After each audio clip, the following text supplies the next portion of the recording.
Assalamualaikum, Bre. Selamat datang kembali di Guru Gembel Channel. Saya nampaknya cukup serius untuk mengatakan bahwa nampaknya saya harus mempidanakan seseorang atau memperdatakan seseorang setidaknya. Dan saya harap ini bisa menjadi bahan pelajaran buat kita semua. Jadi ceritanya begini, Baraya. Baraya tentu saja mengenal Gus Wafi atau siapapun namanya, tapi kita mengenal beliau sebagai Gus Wafi. Nah, beliau itu kawan saya kemarin menghubungi saya malam-malam. Yuk kita diskusi tentang pesantren. Dan karena kita sebelumnya juga janjian untuk kapan-kapan kita bahas pesantren. Nah, masalahnya itu adalah di waktu.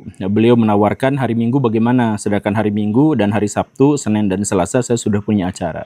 Jadi saya enggan untuk menjawabnya, tapi kemudian beliau itu dengan gegabahnya dan dengan agak arogannya mengatakan, saya akan jawab semua pertanyaan-pertanyaanmu dengan data. Itu gampang buat saya, begitu ya. Dia mengatakan seperti itu. Nah, karena dia mengatakan seperti itu, maka yang awalnya saya sedang nyari-nyari tanggal yang pas, kemudian tergelitik juga. Ya udah, salah satu yang saya butuhkan itu adalah tunjukkan kepada saya data pesantren yang melahirkan orang dengan profesi tertentu. Jadi silahkan saya minta datanya. Nah, beliau itu nggak punya data dan nggak bisa ngasih data. Nampaknya ya punya atau enggaknya beliau mengklaim punya, saya juga nggak tahu, tapi beliau nggak mau. Ngeles, dan yang penting ketemu.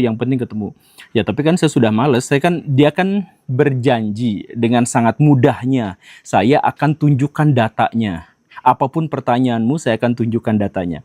Tapi ketika saya balik mengajukan, ya udah saya minta data terkait dengan profesi apa saja, dengan persentasenya, yang jebolan pesantren. Ternyata tidak ada datanya. Ya, saya abaikan, oke, karena saya juga sebenarnya masih nyari-nyari jadwal. Jadi saya belum menolaknya atau mengiyakannya, saya lagi nyari-nyari jadwal pada waktu itu, karena saya cukup padat, saya mohon maaf. Nah, tetapi beliau langsung screenshot pernyataan itu di media sosial dan tersebar di mana-mana, dan mulai ada begitu banyak ujaran kebencian yang muncul di sana. Nah, jadi saya sampaikan kepada Gus Wafi, ini sebenarnya menyangkut masalah pidana dan juga perdata. Yang pertama itu adalah Undang-Undang ITE dan yang kedua adalah Undang-Undang Data Pribadi. Saya ambil contohnya, Undang-Undang Data Pribadi adalah sebagai berikut ya. Pasal 26 ayat 1 Undang-Undang 19 tahun 2016. Yang isinya adalah penggunaan setiap informasi melalui media elektronik yang menyangkut data pribadi seseorang harus dilakukan atas persetujuan orang yang bersangkutan. Jika di dalam screenshot chat WA tersebut terdapat data pribadi, diantaranya nama, tulisan, dan atau gambar yang bisa diidentifikasi. Nah, jadi Gus Wafi, saya ingin jelaskan bahwa screenshot percakapan itu tidak boleh. Karena itu apa? Itu percakapan pribadi saya dengan Kang Gus. Nah, karena itu, kalaupun mau di-share harus izin sama saya. Dan saya pun, kalau misalkan saya nunjukin screenshot, kalau yang tidak tersebar di internet gitu, misalkan ya obrolan saya dengan seseorang, bahkan misalkan obrolan saya dengan para habaib gitu, saya akan minta izin sama mereka untuk ditampilkan ke ruang publik. Kalau tidak diizinkan, saya tidak ditampilkan. Sedangkan Kang Gus ini menampilkannya tanpa izin sama sekali dari saya, dan kemudian ditambah bahwa di situ ada data pribadi yang bisa diidentifikasi, yaitu foto profil. Yang sayangnya itu adalah foto keluarga saya yang tentu saja bisa diidentifikasi dengan sangat mudah. Nah, jadi dengan konteks ini, maka saya bisa menuntut Gus Wafi, baik itu perdata maupun pidana.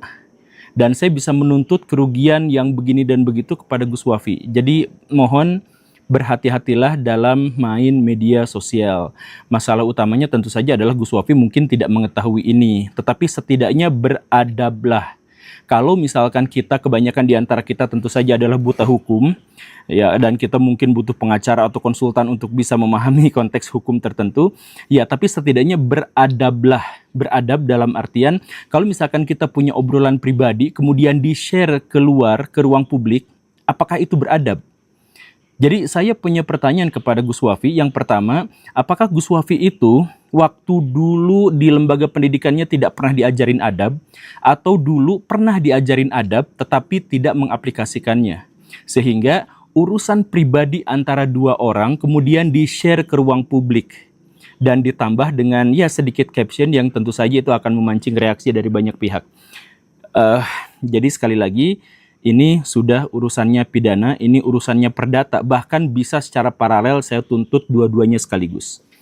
Jadi mohon ini pembelajaran buat semua, termasuk juga para pendukung Gus Wafi yang komen begini begitu dan sebagainya. Mereka juga nampaknya tidak tahu hukum di Indonesia gitu ya. Jadi silahkan melek hukum karena khawatir gitu ya terjadi hal-hal yang sangat buruk. Kalau ke saya, ya sebenarnya saya dengan Gus Wafi itu temenan, bahkan bisa dibilang teman baik di tempat yang berseberangan, tapi temannya baik. Saya menghormati beliau dan beliau juga mengaku pernah mengaku menghormati saya gitu ya dan sebagainya. Oke, itu temenan gitu. Jadi ini anggaplah ini adalah sebagai bahan pembelajaran. Tapi dalam hal ini Gus Wafi sudah melanggar hukum yang bisa dipidanakan. Dan saya sedang memikirkannya untuk itu. Jadi itu hal yang pertama. Kemudian hal yang kedua, di situ dinarasikan bahwa saya menghindar dari diskusi dengan Gus Wafi soal pondok pesantren.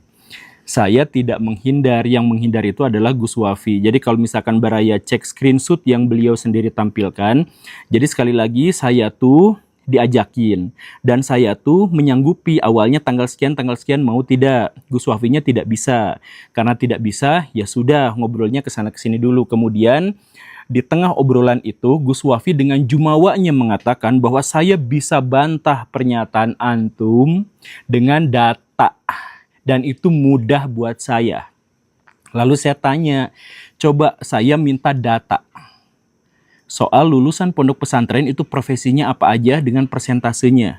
Saya katakan biasanya di lembaga-lembaga pendidikan itu di kampus, di SMA, apalagi SMK, nanti lulusan ini tahun kesekian bekerja di dunia apa, biasanya mereka tuh ada datanya. Nah makanya saya tanya data pesantrennya. Ternyata tidak ada, atau beliau tidak mau menampilkan sebelum diskusi dulu. Kan ini ya udah maju mawa awal, tapi setelah ditagih ternyata tidak. Dan saya tidak menyanggah atau tidak menyangkal atau tidak menolak karena saya langsung mengabaikan itu. Ya awalnya sebenarnya karena memang konteksnya pada waktu itu lagi nyari-nyari jadwal. Tapi karena sudah kadung seperti itu, ya sudah. Ya Baraya seperti istilah Gus Wafi ya, silahkan nilai sendiri gitu ya. Nah kemudian yang ketiga, kenapa saya jadwalnya padat minggu ini dan saya kesulitan untuk bertemu dengan Gus Wafi? Karena saya ada jadwal berdiskusi dengan tokoh-tokoh terkemuka dari PBNU membahas tentang pesantren. Tokoh-tokoh yang saya maksud itu dulunya mondok, sekarang punya pondok dan berbicara banyak hal terkait dengan pondok pesantren. Dan orang-orang yang dimaksud itu jauh lebih memiliki otoritas dalam berbicara masalah pesantren daripada Gus Wafi. Karena apa? Karena mereka senior, karena mereka sudah menjadi sesepuh dan disepuhkan, dan bisa saya klaim, nanti kita tunjukkan siapa ya, bisa saya klaim bahwa tokoh-tokoh yang saya maksud itu adalah 10 besar orang paling berpengaruh di PBNU sekarang. Nanti kita, ya saya udah janjian, ada di WA-nya, tapi tentu saja tidak akan saya tampilkan screenshot-nya gitu ya, karena saya cukup beradab dalam hal itu. Nah, tapi intinya saya akan berdiskusi dengan orang-orang yang dimaksud itu, sehingga karena dalam sepekan dengan itu aja 2, kemudian dengan yang lain podcast dan lain sebagainya, saya kesulitan untuk menemukan jadwal dadakan dengan Gus Wafi kemarin itu. Begitu Gus. Jadi kalau misalkan ada di antara teman-teman Gus Wafi yang mengatakan, wah Guru Gumbul kenapa tidak mau berdiskusi dengan Gus Wafi? Saya belum memutuskan pada waktu itu, karena saya justru punya jadwal untuk berbicara tentang pesantren bukan dengan Gus Wafi, tapi dengan jajaran tokoh-tokoh terkemuka dari orang-orang yang punya otoritas membicarakan tentang pesantren. Begitu saja ya Baraya. Sekali lagi saya berharap bahwa ini tuh jadi bahan pelajaran. Saya sekali lagi temenan sama Gus Wafi, mau diaku atau tidak ya temenan. Jadi pertemuan pertama kita di satu tempat itu sangat baik, kita bertukar pikiran sedikit dan kemudian menyatakan saya setuju dengan Anda dalam hal ini, tidak setuju dalam hal itu dan sebagainya. Oke, tapi pada bagian-bagian di mana keluarga saya bisa terancam yang disebabkan oleh Gus Wafi dan sebagainya, itu tentu saja saya harus ngambil tindakan yang cukup signifikan agar tidak terulang lagi. Gus Wafi, kita WA-an lagi bisa, tapi ya dengan kejadian ini sebenarnya saya sangat-sangat kecewa lah. Dan hal lain yang ingin saya tekankan adalah bahwa saya tuh bukan anti pesantren. Di berbagai podcast, bahkan podcast yang terkenal, saya katakan sikap saya terhadap pesantren. Saya tuh mengapresiasi luar biasa pesantren. Saya tuh kagum pada pesantren. Saya mengutip berulang-ulang pernyataan para ilmuwan bahwa pesantren itu sebenarnya adalah identitas Indonesia. Bahwa pesantren itulah yang membawa Indonesia masuk ke zaman modern. Dan seterusnya gitu. Jadi saya tuh bukan anti pesantren. Yang saya tekankan di sini adalah pesantren yang di zaman dulunya bagus, yang zaman dulunya itu adalah heroik, yang zaman dulunya melawan Belanda, membangun bangsa, membangun identitas, membangun harkat dan martabat dan sebagainya. Dan Indonesia mustahil bisa dilepaskan sejarahnya dari pesantren. Nah, di zaman sekarang pesantren itu terkesan buruk atau banyak yang mengesankan buruk. Ada yang minta-minta di YouTube, ada yang minta-minta di pinggir jalan dan sebagainya. Karena itu saya tuh ingin agar pesantren itu memperbaiki diri. Karena saya punya pikiran yang baik tentang pesantren, tentang lembaga itu. Saya tuh sampaikan itu di berbagai podcast.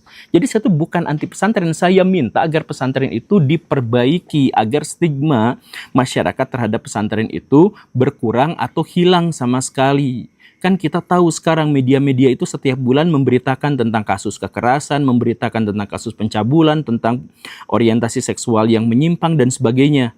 Nah, itu yang harus diperbaiki. Tapi kenapa keinginan saya untuk mengajak orang memperbaiki pesantren justru malah dipahami sebagai anti pesantren? Termasuk Gus Wafi ini. Justru malah cari-cari perdebatan. Padahal saya katakan tuh di chat yang Baraya tampilkan screenshot itu ya. Kalau misalkan mau membantah, jangan bantah dengan kata-kata, tapi bantah dengan realitas. Jadi realitas itu bukan dibantah dengan kata-kata. Kalau realitas dibantah dengan kata-kata, itu namanya justifikasi atau apologi. Jadi daripada seperti itu, mendingan tunjukkan, buktikan dalam langkah nyata gitu. Ya, tapi apapun itu, Gus Wafi, tolong dicermati dengan sebaik-baiknya dan mohon jadi bijaklah dalam bertindak. Terima kasih karena sudah menyimak. Saya Guru Gembul. Assalamualaikum warahmatullahi wabarakatuh.